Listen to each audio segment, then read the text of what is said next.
that time of week once more for Muji and Dan to give you the comic store. It's time to open up those bags and boards, fans. Welcome to Get Your Pulls.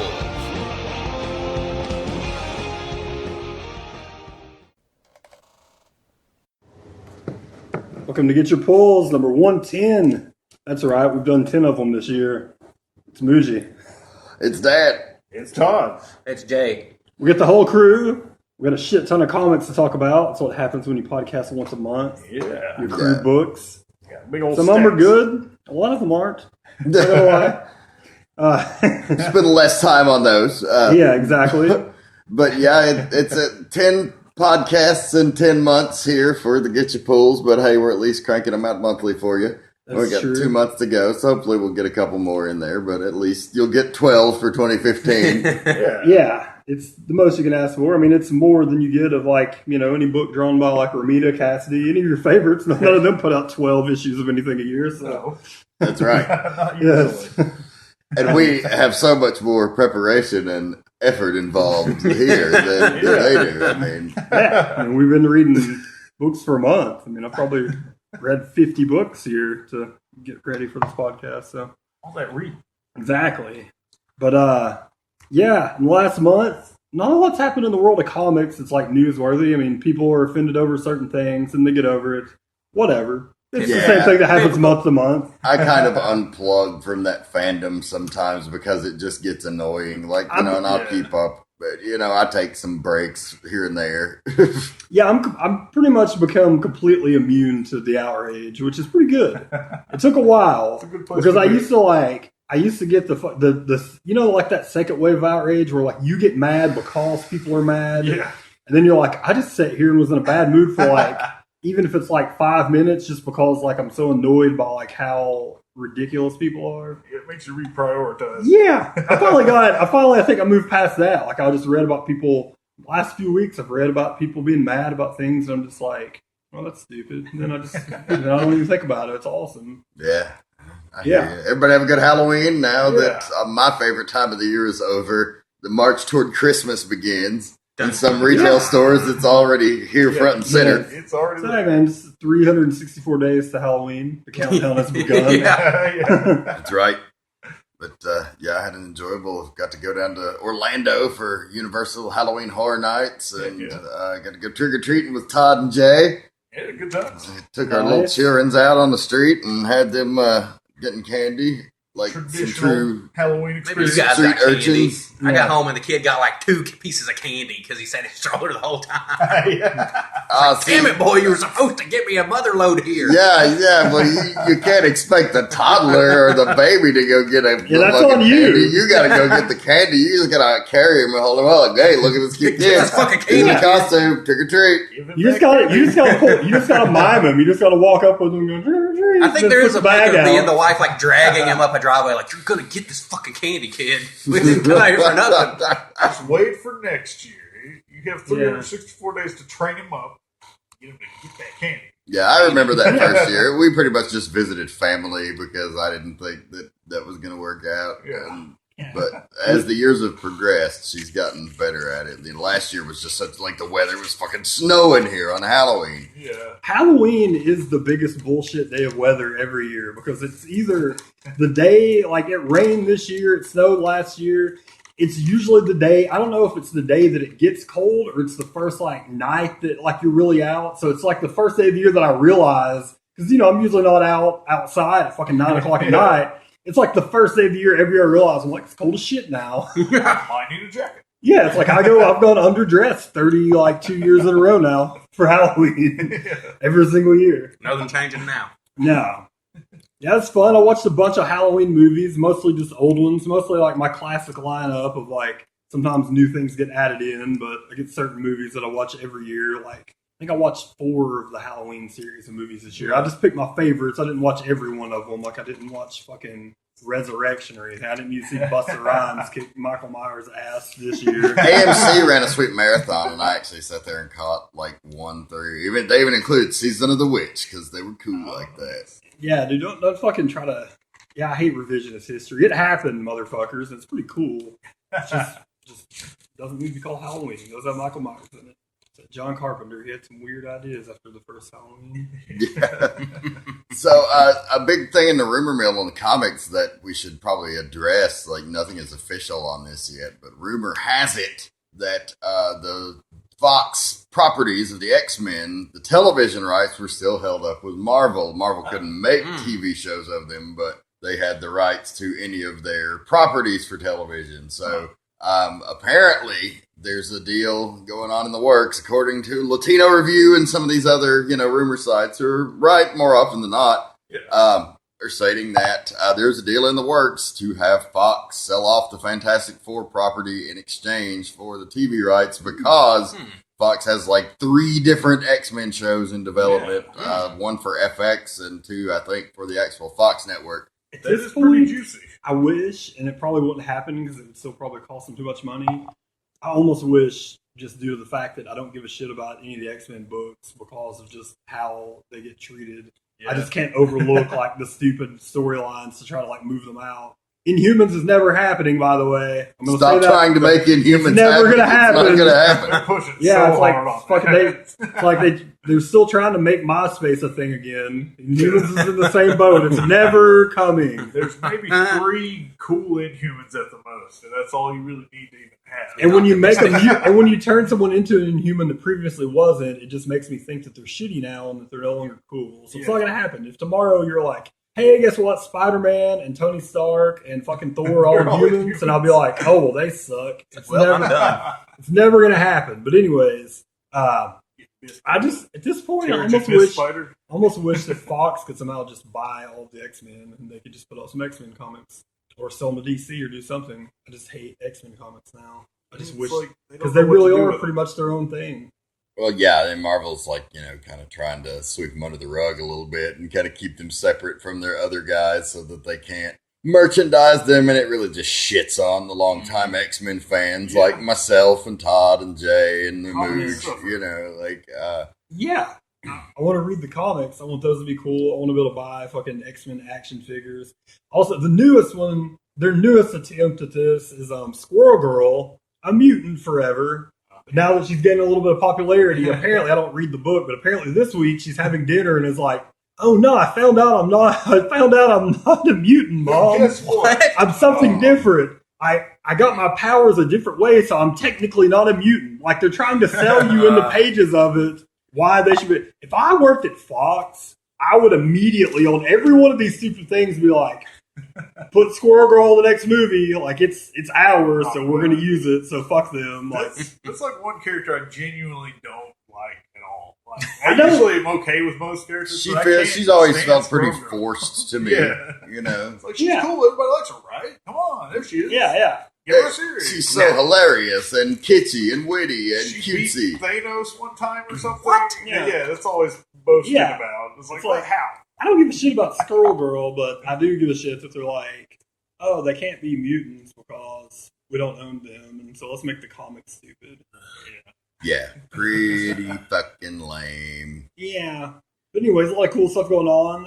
TV's been awesome so far this year for comic books. The Flash has been like A+ every week. Oh my God. It's starting out so far as a legendary season because it's been so good so far. We got a King Shark appearance. King Shark? Oh, yeah. Yes, we got a King Shark appearance. That was awesome. Arrow's been as good as always. Gotham's picked up and been way better this season. Gotham has been strong this season. I've actually not been watching Gotham this season, so it's getting better. I still haven't. This gave up this on season they came in with guns blazing, and it's been pretty high level stuff the whole time. I think they definitely recognize where they went wrong in the first season, and have actively gone to try and correct that. Yeah, because last season started out strong, and then it had like a really dull middle, and then it was good again at the very end. Yeah, that was my consensus. But it still had good things happening. It never much as I stopped watching S.H.I.E.L.D., they never showed a flying car that looked like somebody made it in 1981 on a fucking Commodore 64 computer. They haven't done that, so I didn't just stop watching it. I also gave up on They weren't like we're Disney, we're like the most powerful company in the world. We just paid $4 billion to Star Wars, but we're going to give you $10 for special effects on this Agents of S.H.I.E.L.D. episode. They didn't do that, so I never stopped watching them completely, and it's paid off. It's been good. Gotham's been good so far this season. Supergirl. Oh, I was yeah, going to ask if yeah. anybody had checked I Supergirl. saw It that. was great. It was really good. Yeah, It was great. Yeah, think- it was surprisingly I like good. it. And I really liked think it a this lot. too, out of all of the and I give credit for DC on this too, man. I think out of all the Marvel, the Force, we are diverse. We're so diverse. Would you like to hear about my new book? It's so diverse. Would you like to hear about the diversity in the pages of this book? It's If very there's diverse. one thing I can say about our new storylines or how diverse they are, Yeah.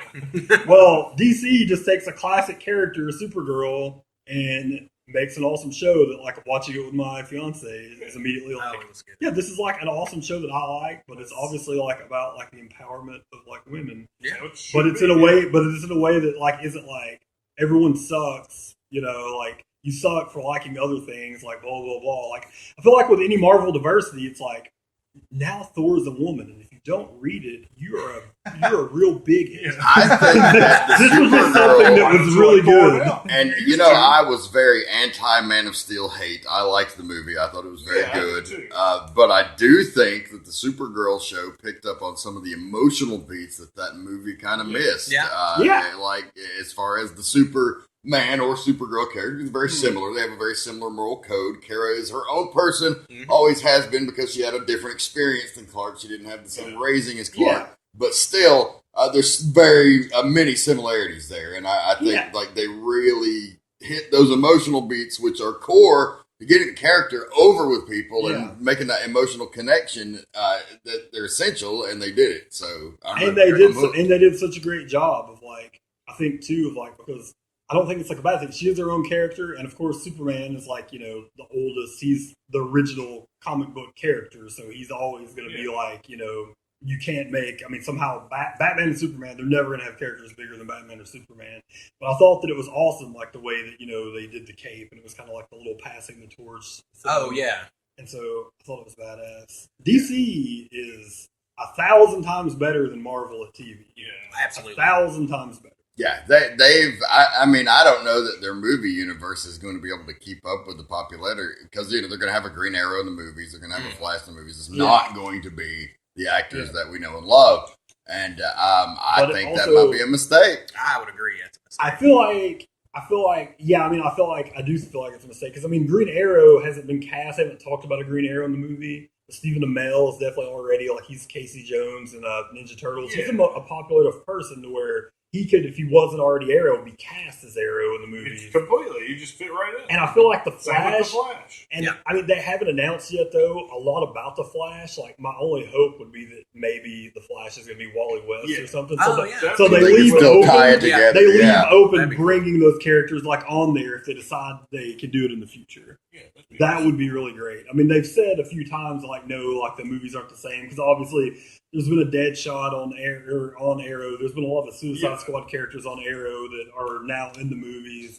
But I feel like it would be very awesome of them if they did decide to do that. Or if it did get popular enough, and also with Flash, with the insertion of the multiverse and making that a thing, that always brings you the possibility of maybe a movie person showing up on a TV show, be this is from a different universe. Not exactly comic related, but genre related to television. He's definitely starred in comics. Did anybody catch the premiere of Ash versus the Evil Dead? I did not see it. I've heard it's great. 5 out of 5 Really? stars. Oh my god, theater, it's so Totally fucking freaking missed good. Yes. Just don't have stars. Yeah, that's I the thing. totally did not expect it to be that fucking good. Yeah, I haven't watched it yet, man. Definitely that I'm good. glad to hear it, because I eventually will watch it. I hope it doesn't hurt my nerd absolutely. credit. Out of all the horror franchises, Evil Dead's one of the ones I've never loved. Really? They're okay. I don't dislike No, them. I don't love it as much I'm as not- some people do, for sure. I know some people that don't like horror movies, oh, Evil Dead. They just they just love those movies. And I think Evil Dead 2 is probably my favorite, because it's fucking creepy. they redid most of 1 essentially, but with a little bit better budget and a little more of what they knew what they were doing that time around. The first one was a very cool indie movie. And the second one was more a that's probably my favorite one. Army of Darkness is funny, but it's not it doesn't not have the same scary. I tone. think that's one of my thing too. Is that horror comedy is just not my favorite genre. I want horror movies to scare me, and I appreciate all genres of it. but it's my least favorite. But like the show, like Bruce Campbell's so great because you got like an aging Ash who's like trying to show that he's still got it, and it's just, and then like he's been free of the curse for like 40 years, and of course he was getting fucked up with this chick in his van trying to screw her, and he opened the Necronomicon and read some shit out of it to try to impress her, and he brought him back. That's exactly how he would do it. And there's, lots of sex and drugs and vulgar comedy and fucking gruesome gore and, it's a great star show. I just think so far horror has been really successful in bringing some of those old franchises back by doing TV. I mean, I've really liked, I don't even know if it's coming back this year. I don't know if they renewed it or what, but like I really liked the Bates Motel show that was on A&E. Like the first couple seasons of it were really good, and and I was like, I was like, you don't need a Psycho, like that's like a perfect movie. But it's cool, like as its own thing. Like I thought it was good and pretty creepy. And Scream's always been a thing. Like I never held Scream in the highest of regard, like it's some holy movie, Like the first one was good, and the rest of them weren't very good. And then, but the show on MTV has been pretty good there. Oh, I hugged the hell out of that. Yeah, I watched it, and I was like, this is pleasantly surprised. Yeah. I've started watching Scream Queens, which I didn't think it would be good. Fucking great! It's amazing. So great. And there's all these homages to like other horror movies, like they did the Shining Maze, like as a joke. I haven't watched any of it yet. I do plan on watching it, despite the fact the American Horror Story people make it, and I think those shows suck. I don't, man. I've grown a great fondness for American Horror Story. I think like the first season, and that's the first season that all the fanboys of the show love, and that was not my favorite one. I really loved Asylum once I watched it all the way through. Though the first time I watched it, I turned it off after 3 episodes. Like I had to go back and watch it again to really enjoy it. But the fucking Coven was really cool, and the fucking Freak Show season was to me like the best thing they ever did. Yeah. And I think those guys. I gave them another chance after kind of writing them off initially, and I'm glad I did. I mean, I feel like I watched the whole first season, and then I watched about the first 3 or 4 of Asylum, and they did the same thing with Freak Show. And every year it starts out scary, and then it goes off to not be scary for the rest of it, and that's where I just don't like it. It's like they did, fucking spoiler alert, but when the awesome serial killer that's a clown in Freak Show, he's so awesome and scary, and then they completely make him into a human, and then he dies. I'm like, oh, well, I don't have a reason to watch this anymore. They blew it. He was awesome. They really blew the load on that pretty early, but I did like what they did with the rest of the season. You kind of just they had so many characters, basically he was the early focus, and then they switched to other people. But yeah, that was definitely so badass, the Twisty storyline. I was very disappointed when they blew it off in the 4th episode. Yeah, Twisty was awesome and really scary, and then turns out he's just like a stupid idiot that tried to kill himself and it didn't work. And then he just dies, and you're just like, okay. Yeah, anyways. But yeah, horror on TV is a big thing right now, and I hope that trend continues. CW developing a Friday the 13th show for... See, I think that can work completely. We've always been talking about how that's the perfect... people, I don't understand, because they make fun of it in Scream, and as a serious thing, but people have always been like, oh, you can't do slasher things as a TV show, because once the night's over, I'm like, no. That would be the best place for a slasher. That would be my favorite thing ever is fucking Jason's killing people all the time. You only get to see it when these assholes go into the woods, but he's always doing stuff. I want to see it. Or Michael Myers, what the fuck? I want to see what happens after Dr. Loomis fucking, kills him and then he walks off and he's gone and, he's gone. He pops back up a few years later on Halloween. He's doing evil shit the whole time. I would love to see on TV what's going on. He was taking a nap. No. Well, actually, he was in one of them. But between part 4 and 5. Yes, between parts 2 and 4, he was in a coma. So technically, he was taking a nap for a few years. Long nap. But anyway, you call it a nap. Yeah. I want to see when he fucking, is oh, I can't find fucking Laurie Strode. I'm going to go over to the neighboring town and kill somebody this year on Halloween, and then I'll do whatever. Yeah, I want to see that shit. So, yeah, really, for genre stuff, TV's been the thing to do, man. Any sort of sci-fi horror, they figured out the long-form storytelling. Much like the comics that inspire them.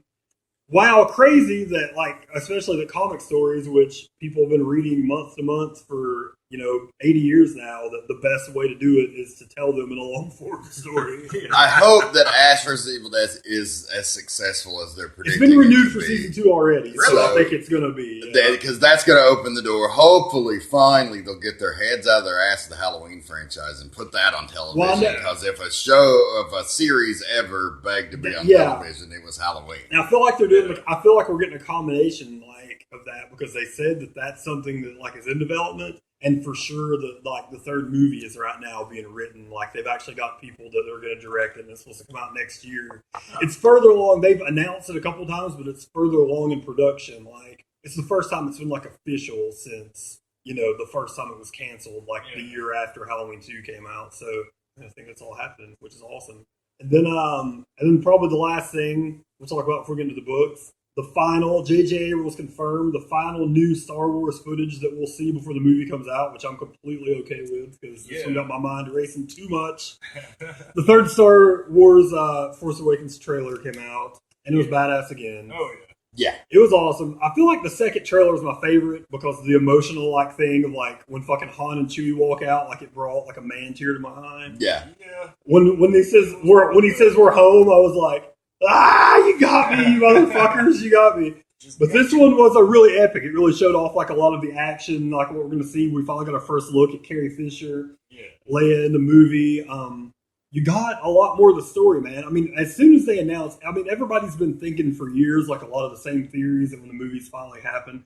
And I feel like with this trailer, without, I'm going to forewarn, not really spoilers, I've not done any research. I haven't, you can, if you want, you can go on Reddit and stuff, and you can troll the boards and find 1,000 different, theories for this next movie that you want. Right.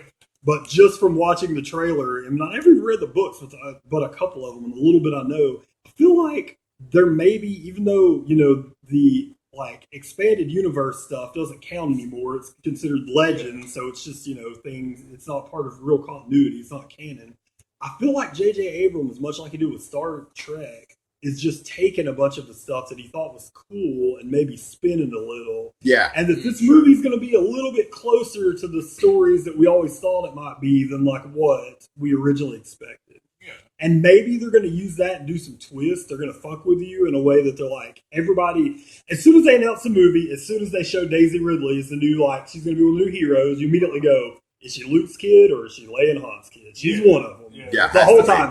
And then so little had been released about the movie that I didn't really think about it until this trailer came out. But then when she's doing the questions and stuff, and she's doing the narration of this trailer, you're she's I'm nobody. And you're no, you're not. There's no way. Somebody. You're somebody. Better. You're somebody's kid. Yeah, and then you look at Kylo Ren and the little that you've seen through this, it makes it seem like maybe they're going with some of those stories that one or more of these new characters are going to be related to old characters, and also the absence of Luke. Yeah, they're already that's completely on purpose. I saw an interview with J.J. Abrams. They're you haven't shown we saw the robot hand in one of them, and you assume that's Luke Skywalker. But we haven't seen his face in any of the movies. And J.J. Abrams go, yeah, that's completely on purpose. And he's like, I'm not going to tell you why, but it's completely on purpose why we haven't shown him. I imagine maybe his appearance might give away some plot details, or maybe they're just maybe it's not, and they want you to think. They want you to think. Because the craziest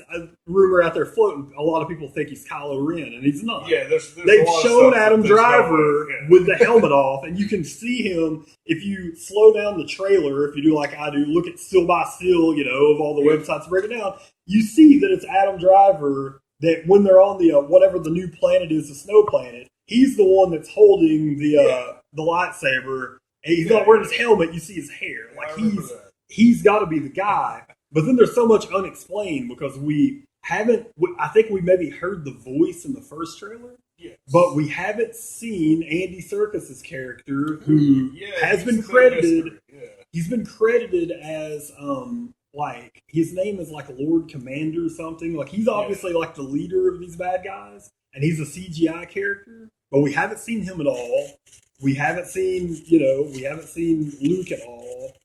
And there's right now, I'm really excited. I wish they would do this in all movies. They've so perfectly marketed this movie in a way that they haven't shown you enough where you fucking are basically going in just like you have a little bit of idea, but it's such a mystery what's going to happen in this movie, and that's great because it never is. Well, it's definitely refreshing because they always, or at least lately, I think they always show you the good crap on the trailers, and then you're like, they show you the majority of the movie or set leaks, comedy trailers. And there's so many movies that like the plot leaks, and even if you're not looking for it, you can't help but stumble upon something that you're just like, oh no, now I know what's going to happen. Like so many times, like things like that happen. That now it's just it's really refreshing, like you said that. You have like little bits of theories, things you think are kind of going to happen, but it looks so awesome, man. I mean, you get to seeing the melted like Darth Vader helmet was awesome. It was like, and it seems like in the plot, like there's that lightsabers that looks like they found like one of like Luke's old lightsabers or something. Yeah. So like it looks like it's going to be good. I'm really excited, and anybody who's seen any of it is like, oh yeah, like this is like even Harrison Ford who traditionally has thought of the old films as silly. Like, he's like, those were silly movies or blah, blah, blah. He's 100% behind this. Like, this is like a really good film. Like, it's good, outside of the context of being really Star Wars. Promising, because usually he's an old curmudgeon about everything. So yeah, he's like, that was fun, silly stuff that we did. I don't understand why, people still this many years later care, blah, blah, blah. But this one, he was so, like, pumped up for, and which brings another thing, too. I'm really afraid Han Solo is going to die. Yeah, that's a good possibility given his age. I heard he wanted to. He wanted to die in Empire, so that like they had more of a reason to like come back and like be all hunky dory. And according to him, the reason that George Lucas wouldn't do it was quote, kids don't buy action figures won't buy action figures of a dead Han Solo. Old George. Oh yeah.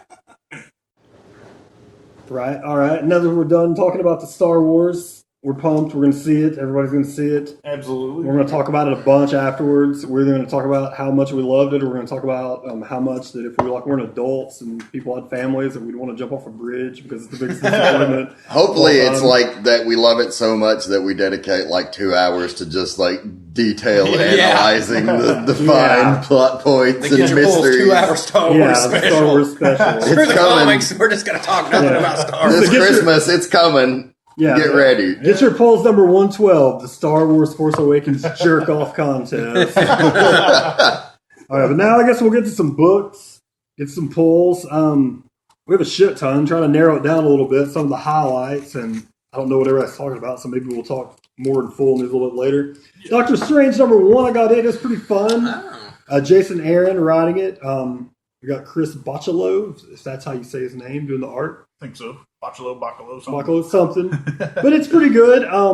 They de-aged, maybe because of the movie, because of the Cumberbatch. They have de-aged somehow. Doctor Strange no longer has the gray in his hair. What's with the axe? He looks young. That's my biggest question. Without the gray, we don't have his experience. We just have. He does have an axe now, and axe. And they've somehow made him just John Constantine. It was pretty fun, but that's what they've done. Like he's just all these ladies, like I slept with Doctor Strange, blah blah blah. So they just kind of Constantine. Yeah, I fucked him. It was still pretty good though. But it was a fun comic, but I wasn't blown away by it. It's not one that like I'm like in it forever no matter what. Like I got to see how this first storyline plays out, see if it's going to be worth going on. He's a hard character to write a solo, man. They don't always. There's not been a lot of great Doctor Strange solo books. This is not a thing. It's kind of sad because he could be. I mean, they could really make something really cool with it. Yeah, there's a lot you can do with the character. Yeah. And then we'll move on to Star Wars The Force Awakens, The Shattered Empire. They apparently needed to get this out in time to also release the trade before the movie. Because these came out 3 weeks in a row. The first one came out, and then a couple weeks later, I was like, there's number 2, number 3, number 4, which was cool because we got the whole story. I haven't even got the most recent one. I got number 2, and I was like, all right, I'm up to date now. No, there's 4 of them. I mean, it's pretty fun. I think throughout, I don't know if they say it, maybe, or they allude to it. But the pilot, we got some married pilots here that are both as part of the they're both part of the Rebel Alliance, and one of them's last name is Dameron, so I'm pretty sure that that these are the parents of Poe, who's the pilot in the new movie. That's who it's kind of about. It's basically, it says it's Journey to the Force Awakens. It's Journey to 3 days after Return of the Jedi ends. So it's basically, it takes only 27 years to go. Yes, exactly. it basically takes over. Like, it takes over at the end. It shows you a little bit of the finale of Jedi and the celebration. And then the oh shit moment, which makes sense of like, oh yeah, well, we killed Vader and the Emperor, but there's still like a shit ton of the Empire out there. There's a rule on like every planet. They've got a lot more than that. So immediately Han has to go on a mission, and he takes, this pilot that you've never heard of, who like I think is going to turn out to be Poe Dameron's mom, and then it was still really entertaining. Like I said, once you get over the fact that you've been lied to, because they really sold this as like bridges the gap between the two movies. No, bridges. It's a little bridge. It's like if to bridge the gap you had to put fucking 100 stairs. It's the first half of the first stair. That's what it is. They should have started that book like 3 years ago. Yeah, exactly. It was still really good though. And then you get Luke in the 4th issue. He comes around. I won't do a major spoiler, but then something that can also get you thinking for the movie coming up on like who's who and like who's like force sensitive, stuff like that is in this issue. Luke goes on a special mission where you find out that there was barely anything remaining of the Jedi Temple after the end of Revenge of the Sith. Yeah. They went in there and just, you saw Anakin go in there, kill all the kids, which is why he's never forgiven. Yeah. Which is why, as we talked about before the podcast, it's bullshit. Darth Vader doesn't get to go to Jedi heaven. He murdered a bunch of kids. Then after Luke was like, no, I won't help you be the Emperor. He's like, okay, well, I'll kill the Emperor for you.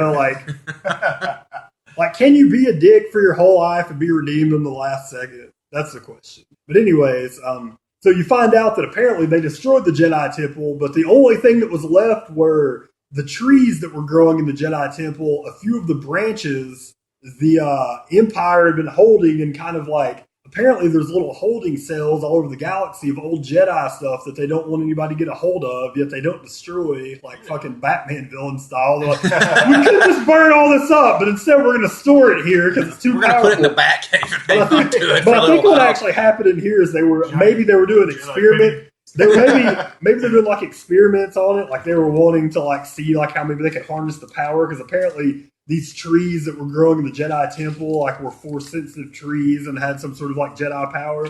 So Luke goes on a mission to get the branches, and he ends up getting two. One of them he's taking for himself. One of them he gives to who we think are the parents of Poe, who's in the new movie. So maybe Poe has been having a tree from the Jedi Temple growing in his yard his whole life, so maybe he'll have some power. I think that's at least like what they want you to think. So that he's got a tire swing on it. Yeah, exactly. He's just in on that, and like one day, old man Luke's gonna walk out. What are you disrespectful prick? He's like carving in the side of it. What are you doing? Hundreds of children died for that tree. You put Poe loves like fucking Cersei the Hutt in there, you dick. Like, what did you do? But anyways, it was good for what it was. I mean, it's just like all the other Star Wars books. It was really cool. Of course, good to see, random. I mean, this is the first like new canon of Luke, after Return of the Jedi. So it was cool to see him, being awesome and beating people's ass and stuff. So it was fun. You see Martian Manhunter, just shout out number 5. I won't get into it, but it continues to be really awesome. It's one of DC's best books, unexpected. Another thing, I read the first 5 of this. God, what got me reading this too was the fact they were going to cancel Omega Men, and there was such a cry on the internet for how awesome it was that Jim Lee pops up on the internet. It's like, we've heard you. We're not going to cancel it. We're going to give it at least the first 12 issues now because that's what the story is planned. It's crazy good. It's just really awesome. It's out there. It's sci-fi. It's like all these different worlds they keep going to and stuff. It's like the Omega Men. You don't really know. It's kind of a mystery. So the Omega Men are like planning this big thing, and like they've basically taken Kyle Rayner prisoner because they need his help to do it somehow. Yeah. And you don't know where they're going with it, but it's really badass. And you get to see like all these different civilizations. Like, if it's like supposed to be their answer to Guardians of the Galaxy, like if this is supposed to be the thing that launches, being able to do like a movie of this later, then I think they've 100% got it, because it's really, really good and like a really epic story so far. A giant surprise from the DCU books.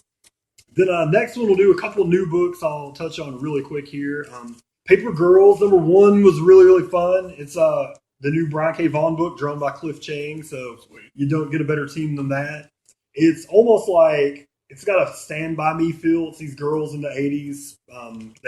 called Paper Girls because they deliver papers. They have paper delivery routes, and then something really crazy happens on the route, and that's kind of going to be the rest of the story. I won't give it away, but it's really, really good. The art's really awesome. Of course, it's Brian K. Vaughan, who somehow, it's like people have accepted. He's gotten away with, like, he's allowed to say really un-PC shit in his books, but he's, like, got the cred because he writes, like, female characters and, like, other characters of, like, you know, different, like, ethnic backgrounds so well that people let him.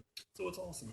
Yeah, it is interesting. He's a guy that kind of disappeared for a while and then just has come back and is writing a million things now. Yeah, he really is. Yeah, I mean, he's got We Stand on Guard, which is a mini, but it's been really good so far. And then, of course, Saga, everybody, you know, is, you know, one of the biggest selling indie book that there is. Hell yeah, I just got my Prince Robot shirt in my October Nerveblock. Yeah, that's awesome. That is so awesome. And then, this Paper Girls with him and Cliff Chang, which I hope is just as, I mean, you can just kind of see from the art. I mean, it's him and Cliff Chang, so it's really, really, really awesome looking. And there you see a crazy alien.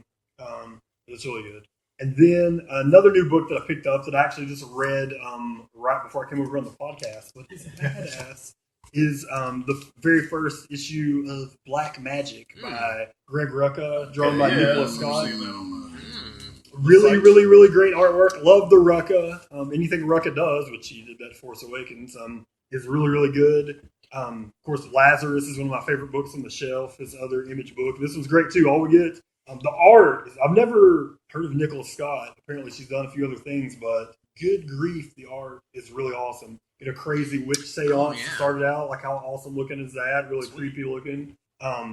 It's a really crazy premise for the book. So you find out that the protagonist in the story here, can't remember her name, it's something Black. She's, anyways, who cares? But she's the protagonist in the story. She's a cop, but she's also one of these witches here, and that's kind of like the hook, is that cop witch. Yeah, and then the Witch cop, not to be confused with wolf That was cop. the working title for a while. And then the plot of the story is there's a guy holding up like a fast food chain, like a McDonald's or something is what it's supposed to be, and he's got hostages, and he's demanding to speak to her. Like, he won't let the hostages go till she comes in. And then she comes in, and then he's like, I know what you are, you know, blah, blah, blah, blah, you know, and then, you know, and she's like, oh shit, they've sent somebody for me. And then she just goes crazy and sets him on fire, and then the book ends. It appears to be in her underpants. He makes her get naked so that she can't wear a wire. She doesn't want anybody on the outside to hear what they're talking about. So that's just because. Exactly. She's a Rowan Black. I can't keep the fucking names of characters in books. I read too many On goddamn indie books, comics. it's so hard to. Yeah, unless it's they're like not like famous names for Yeah. years that you've known. Yeah, you know? exactly. It's like Rowan Black, but that's she's the Black in Black Magic. But yeah, it was really, really awesome. So another big winner from Image, another fucking $4 I owe until they just decide to stop writing it for the rest of my life. So thanks a lot. The Nailbiter, talk about great horror. Horror in comics is better than horror anywhere. Horror on TV started getting pretty decent, but it's hard to beat some of the horror in comics right now between Nailbiter, Witches, and I got this Black Magic. But issue number 16 is really badass in this. Obviously, it's the Halloween issue, as we've got the Nailbiter. Nice. With people come to trick or treat, and he's got this. But it's a cool Halloween issue. It basically starts out with like these kids are kind of like daring each other to go knock on his door on Halloween, and he's not supposed to be there, but little do they know that he's on the run, so he is actually home. So they knock on the door, and bam, the most famous serial killer in the world opens the door, and it's really, really good. It's just good from there. So if you like horror, man, I definitely recommend you got to read Nailbiter because it's so good. And then I guess I'll go with my couple books really quick. Iron Man, the relaunch by Bendis. Ooh, how was that? It's been And good. David Really? Marquez. It's been good so far, yeah. It's really good. I hadn't added that one. You added that one? Yeah. One more I'm going to have to add. that Bendis, yeah. Well, maybe you want to wait because the all-star team of they announced that the team of Bendis and Alex Maleev, of course, his partner on Daredevil, are going to be writing a second Iron Man called International Iron Man, where I believe the gimmick of that book is going to be he's trying to figure out who his parents are, because apparently Howard Stark isn't his dad anymore, which I call complete bullshit on. But that's apparently going to be the story. Because if Bendis is going to write a title, he's got to put out 2 books. Yeah, apparently. I just hope he doesn't spread himself too thin because the main Invincible Iron Man has been really good so far. Yeah, it has been really good so far. Basically, the story in the first couple issues is Madame Mask. Madame Mask is out looking for like some sort of artifacts, and then she crosses paths with Iron Man, and then he has to go after her. She seemed pretty badass too. She was really cool. Yeah, they've made her like a lot cooler than normal. Yeah.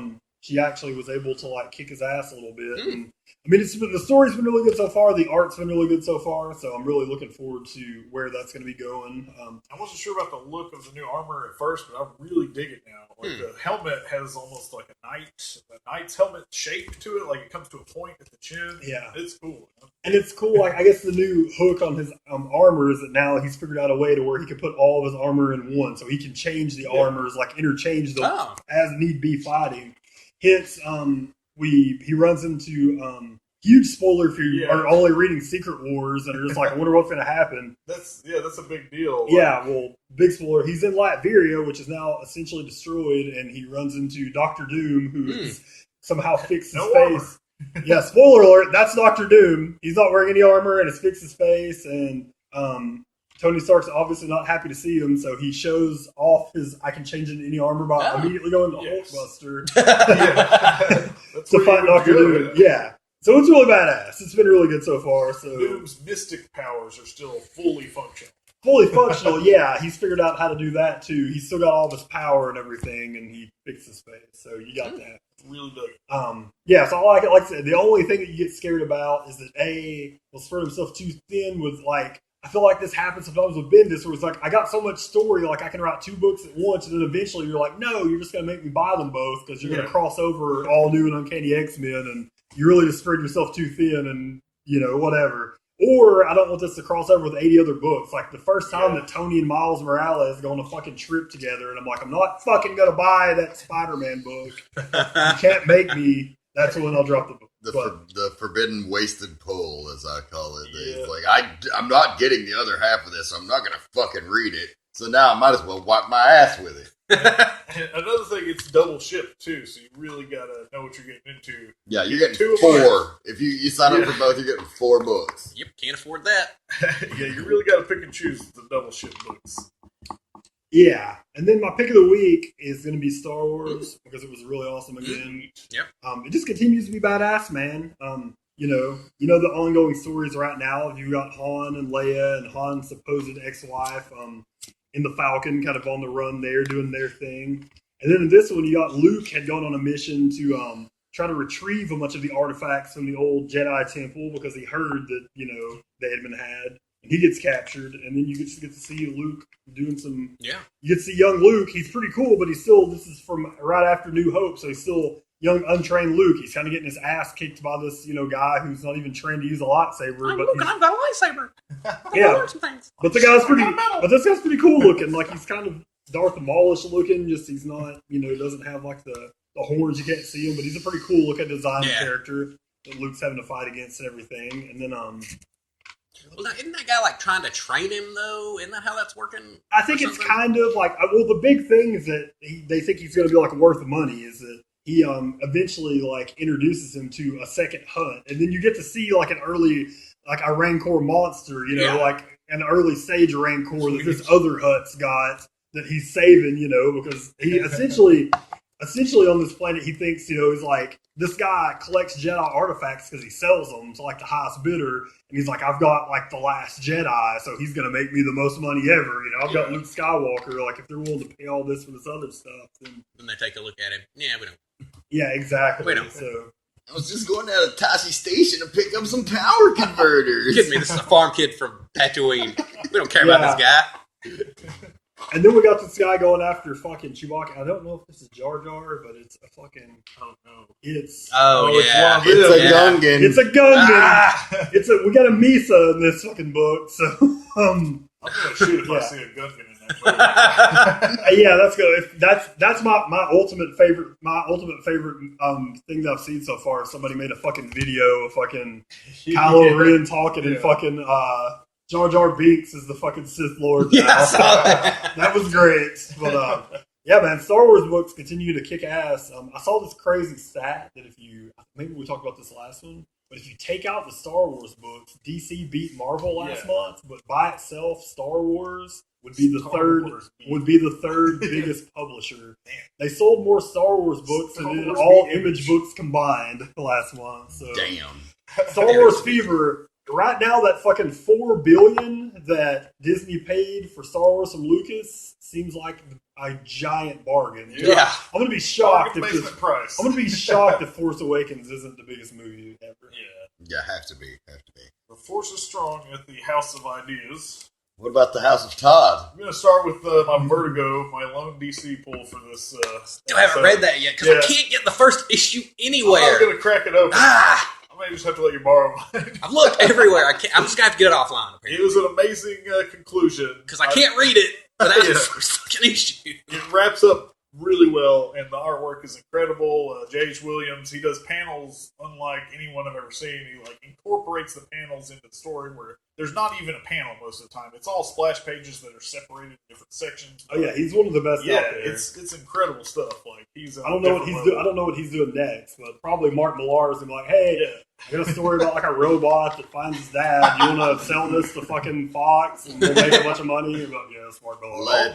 Let's bathe in the money. And since you can't see what he's talking about at home, it's the Sandman Overture number 6. You didn't say what it was. Sandman Overture number 6. Really quick, because some comic news, I guess we can. I forgot this was a podcast.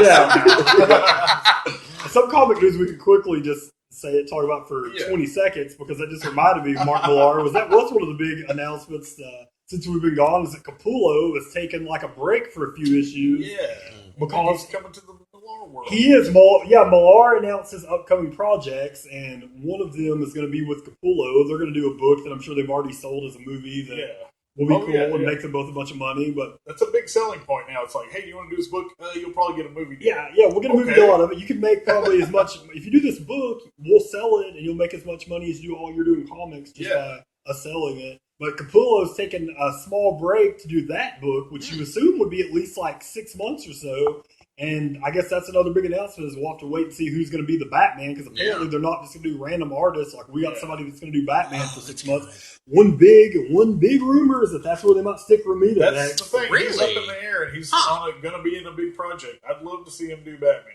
Snyder writ Batman with Romita, and Snyder often changes the story based on the artist's writing, so you might just get some classic big adventure, just Batman kicking ass issues if it is Romita. That was one of the big problems with the Superman run. It's he didn't know how to write to Romita's style, so it just turned out most of the time. Yeah. But carry on. Amazing Spider-Man New Year Vows wrapped up. I need to borrow that. Yeah, I got to get you number 4 too. It's the Spider-Man that everyone wants, but Marvel refuses to give you for more than 5 issues. He defeats the Regent, who's the guy that has everybody's powers, but it's cool to see him fighting in the black costume and stuff like that. And Regent is now, spoiler, he's going to appear in the Amazing Spider-Man run. So it'll be cool to see that villain come back, because he kind of had a cool thing going on. Secret Wars number 6, are you going to talk about No, this? you go ahead. We'll go ahead and talk about it. It was probably one of the best issues so far. There's a lot of big oh shit moments in it. Well, I'm not going to lie. I was looking through. I was going to talk about it on the show, and I was flipping through it, and I was like, did I only read half of this book? Yeah. Somehow I don't remember I got to reread it now. I've done that before. Jonathan Hickman does do some weird time jumps sometimes, and just you kind of catch up as it goes along, where it's just we won't mention what happened, but kind of get caught up as the story progresses. But there was a really cool Spider-Man moment where they go and talk to the molecular man, and there was a really funny moment where he's always wanting food or something, and Miles had turns out it's a 3-week-old hamburger in his Spider-Man costume. He gives it to him, and he thinks it's delicious. It was a really funny moment. And Black Panther is sent on a quest by the now deceased Doctor Strange. And he is now in possession of the one complete Infinity Gauntlet. Oh. So, yeah, that's a book that they're probably going to aim me for. I'm probably going to have to get Black Panther when it comes out. Yeah, I really want to check out what they're going to do with him after this. But there's some really good moments in there. I won't give away the end, because that will probably be the main draw of the next. I can't wait for it to end because I want to buy it all and read it all together. It's been really good. Artwork's strong. They're going with pencils, and then they just do the colors just right over penciled artwork, which is a really cool style. Sometimes if they can get it to work. Sometimes I prefer the inks better, but his style works that way. But Yeah, I guess with like the kind of painting style of Yeah. Assault Ribic anyways, it probably works. Oh yeah, Radioactive Spider-Gwen #1. There's a again. I was not sure about picking it up again, but I think this is a better #1 than the original one because it actually kind of details what happened in her premiere issue, which sold out really fast and it's really expensive to buy. So it's a good jumping on point. So if you want to check it out, that's one of the stronger tangential Spider-Man books, and it won't affect the regular Spider-Man story because she's in her own Earth 65 or something like that. Until they decide to bring it to the Marvel Universe. We got Neil Gaiman's Miracle Man #3. It's really good. Still doing the reprint thing, but still really strong. Martin Buckingham on art. He's all over the place artwork wise. And this one, he's doing like a black paper and he's like using a weird like colored pencil artwork on it. It's really cool. It's all about Andy Warhol because like there's a weird kind of limbo area of Miracle Man's new perfect Earth. And he's able to bring back the dead as robots. And there's like 12 Andy Warhols. And he resurrects his main enemy. I can't remember the name of it. But there's a really cool back and forth between Andy Warhol. Andy Warhol and the main Miracle Man villain. That's really crazy. Onto the Spider-Verse. Got Amazing Spider-Man #1. I actually got a variant cover because a lot of people are doing this now where they do a blank cover. And I thought, it's kind of a weird gimmick. I'll check it out. And it turns out it's like it has a cover over the cover you can draw on. It's actually a Bristol board, so you can markers, they did those big want. times for cons. Like if you go to like conventions, you see lots of times that's what the people when they pay to get sketches, they'll get them to sketch a new cover for It's them. a great idea. Get a one of a kind cover. A lot of people are doing it nowadays, and it's a wraparound, so you can do full art. And I mean, it'd be cool to sell it, but I thought I might just do my own cover and keep it forever. And the story is phenomenal too. Now, I think it's turned out to be, at least from the get-go, like one of the stronger Dan Slott writing endeavors. And he's brought along the Prowler, like an old Spidey friend.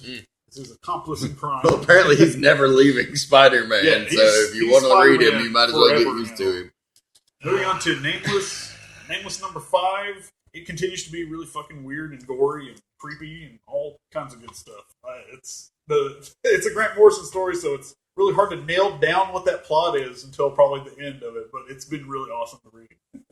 Archie #3 was good still. Yeah, it's staying good. It's going to be sad to see Fiona Staples go. Yeah, we get Annie Wu for 2 issues. Yeah. And then somebody new that's supposed to be good, I guess, is going to be like the regular artist after that. That's going to be a big one. Issue 6 will be like, for me, the cutoff of like, am I going to keep it forever, or was this just a fun little, Archie's pretty cool, but he's gone. I think as long as they keep Mark Waid on it, I think it'll do well, because he's a great writer. He's done really good reviving the series. Providence had 2 issues since we last came, #4 and 5. It's been really fucking great. And, there's all this creepy stuff happening, and, the main character is basically convincing himself that it's not this horrible shit that's happening, and he's just he's just seeing things or something. And then you get to read his diary at the end of the comic. Alan Moore does that a lot, where it's like a supplemental reading thing, and sometimes it's like a chore to read. But this, there's some stuff that's unexplained in the comic, but then you go back and read his journal and his take on it,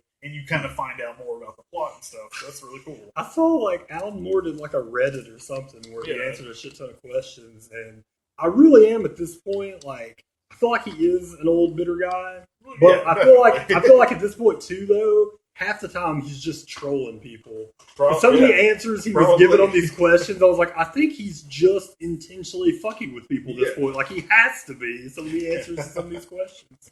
We got Invader Zim #4. Continues to be hilarious. This one's all about the leaders of the Urkin army have just teleported this giant cheese doodle kind of snack to Zim's Earth and convinced him that it was some doomsday weapon, and it's just all about him trying to take care of it.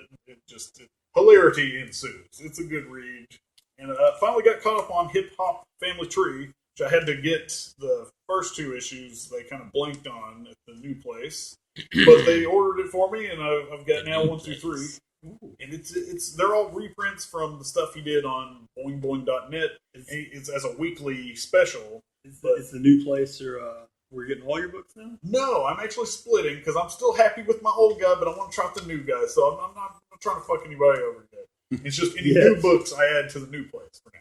That's how I'm doing it. There's a really cool thing on the back cover. They're doing these like old Marvel style, like Marvel Series 2 trading cards for like specific rappers. Or here's it's a rap group NWA. It looks like the old Marvel cards. It's badass. That's really cool. But yeah, moving on to my pick of the week, the Ninja Turtles universe. Probably number 50 is the better issue. It's the big prestige format from like the old DC. They probably were the first to do this. So you got that big old thick cover. It makes you feel like it's worth spending $8 on, and it really is. There's no ads, and it's just all phenomenal, badass Ninja Turtle action. And they always hit on key moments in the mythology. Like this is the climactic rooftop battle between Shredder. And they take it in a weird, different direction. You know, I mean, it was like in the first arc of the original series and then in the 80s movie. But here, something completely fucked up happens, and all of a sudden, Master Splinter is now... Spoiler, I'll spoil it, because none of you guys are reading it right now. Master Splinter kills Shredder, and he becomes the leader of the Foot Clan to try to drive them in a new direction. Michelangelo leaves the team in protest of that, because he's not the Foot Clan at all. But yeah, this comic doesn't hold back, and it's just bad as hell. Eastman's still doing the covers every month, and there's always variant covers, so like you get the main artist and his interpretation of the cover. They're just knocking it out of the park there, man. On to your picks there, Dan. Oh, yeah, I had a few. Got caught up on my Nerveblock book, so I'll just run through them real quick. Nothing like there was a few that stood out, but there weren't. Like I got this Mirror's Edge Exordium 1 of 6. It's a miniseries from Dark Horse. It's like less interesting Lazarus. I didn't really. I think they're doing something similar in that book, just a little bit better. So based on the video game series, I guess. Yeah, I'm assuming that is. Yeah. So and then we had Negative Space #1, which actually was kind of interesting. It was different than what I thought it would be. It's some alien invasion story, but with some really interesting artwork. Owen Gianni and Ryan K. Lindsay, the creative team on that one. What I really did like from IDW, Danger Girl #1. It's just a real like cheesecakey, kitschy, classic action adventure type story. Like no superpowers as far as I can tell, but its forte. It's like cheesecake adventure. Yeah, cheesecake adventure is a good way to put it. It's like a female Indiana Jones with some more cleavage. It doesn't shy away from the sexuality. Probably get a little bit of heat in some circles, but definitely have a very Charlie's Angels-esque cover on that. But I enjoyed that. Mad Max Fury Road Part 1, written by George Miller, so that's kind of cool, and I enjoyed it. I still haven't seen the Mad Max Fury Road movie, but this is like a prequel. Oh, it's great. That kind of it kind of plays off of the Road Warrior and previous films, and it's got some flashbacks and stuff in there. It's really good. Red Sonja and Conan. I was like really pleasantly surprised with how much I like this one.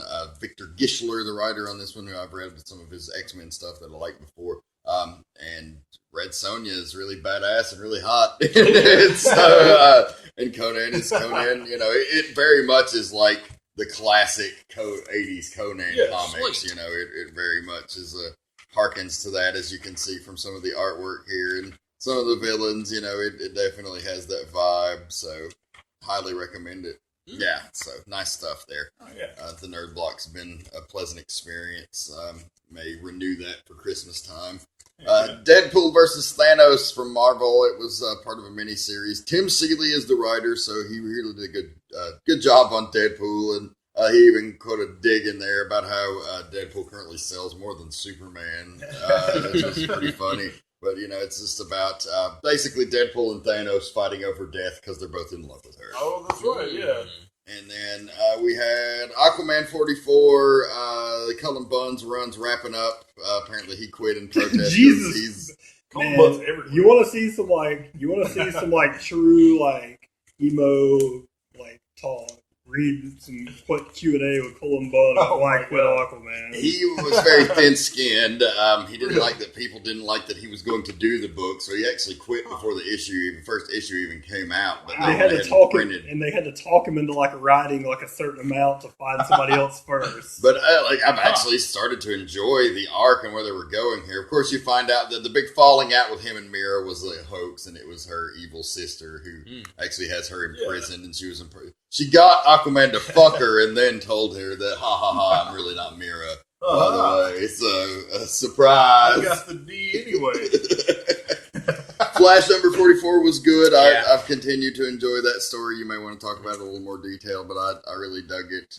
Professor Zoom and his army of Speed Force villains, and you're kind of starting to see Wally West maybe popping in and maybe about to do something here. So that's something people have been waiting on. 44 issues in, and we've only seen him in like flashback and future sequences in the suit. So it could be interesting to see what happens here. Yeah, it was a good issue. Sons of Anarchy is still killing it. They wrapped up a big long arc with a big exercised issue there. Basically a middle story where they're fighting with the Irish, but this one dude's a real big pain in their ass. And you also kind of get to see this side story during this whole arc of Opie and like what he did dealing with Donna's death and where he did when he kind of went off and disappeared and like the shit he was involved in. So that was cool. Darth Vader continues to be badass. The storyline didn't really progress much in issue 9, but it was still a good issue. Just you got more of Vader's internal monologue was probably the best stuff in that, I thought.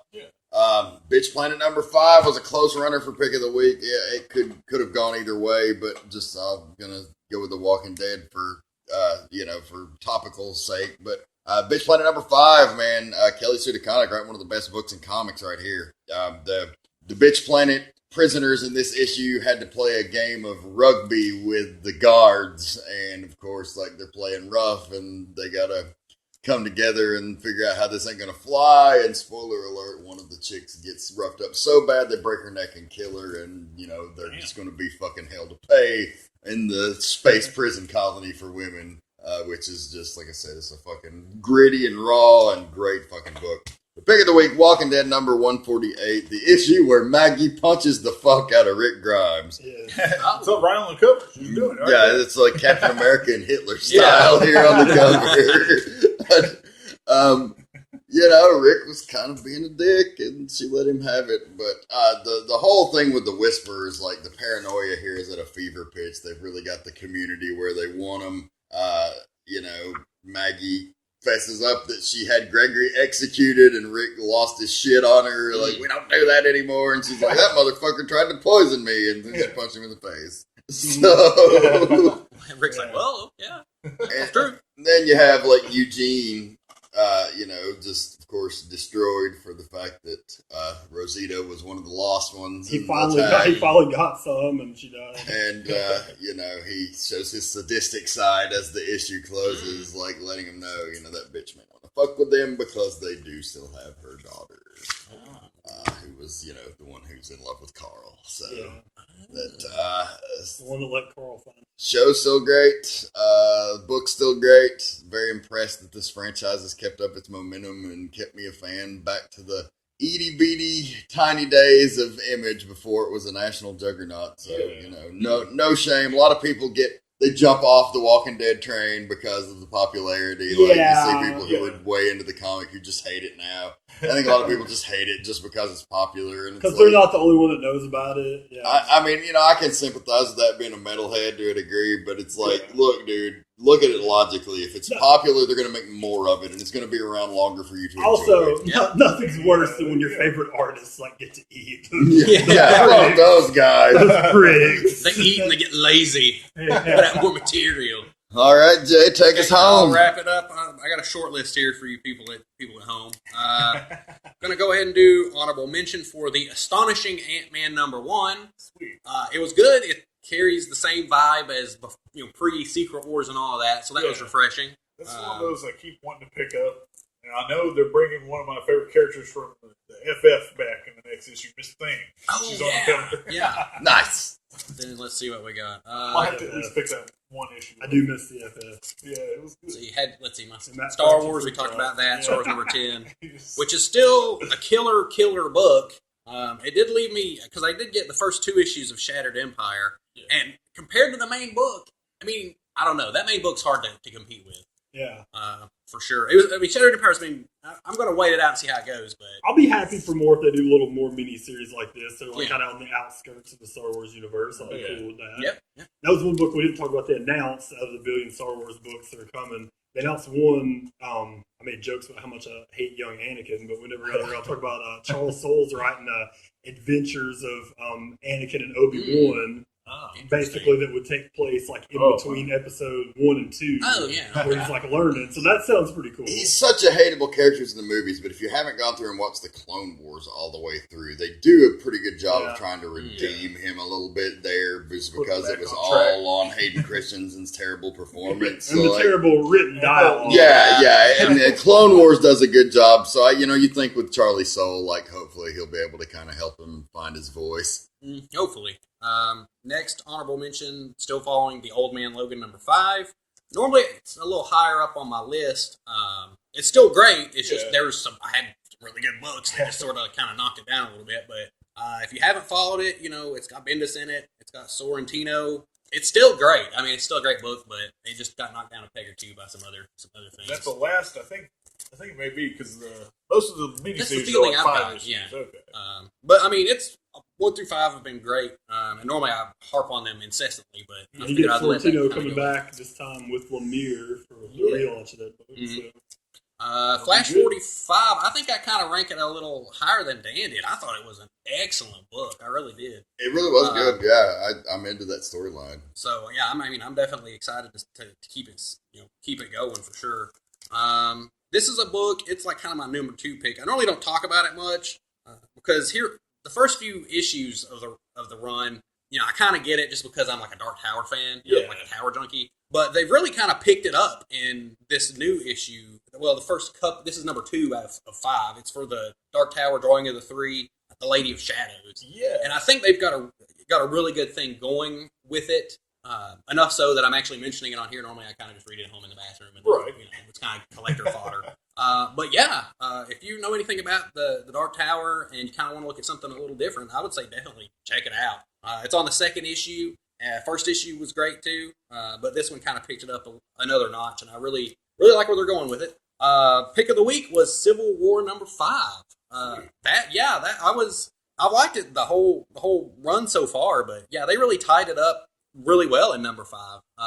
You see some really good exchange between Cap and Tony Stark, and the way they ended it, I thought was just great. I'm not going to give any spoilers out, but if you get a chance to read that run, it's got Charles Soule. He does everything apparently now, but it's a busy man. He's busy, but he did really good on this book, and I was really happy with the conclusion of it. So that's going to be my pick of the week. Awesome.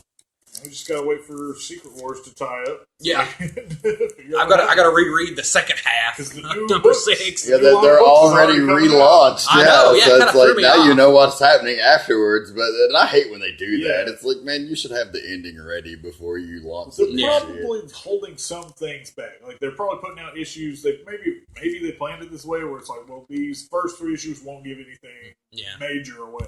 Perhaps, yeah. Just Maybe give little pieces like, here's Victor Von Doom. How did that happen? Yeah. Yeah. Yes. Well, anyways, on that down note, even though Secret Wars hasn't ended and you're afraid that your polls are going to spoil things for you, that's Marvel's fault. They're shitheads. Get your polls anyways.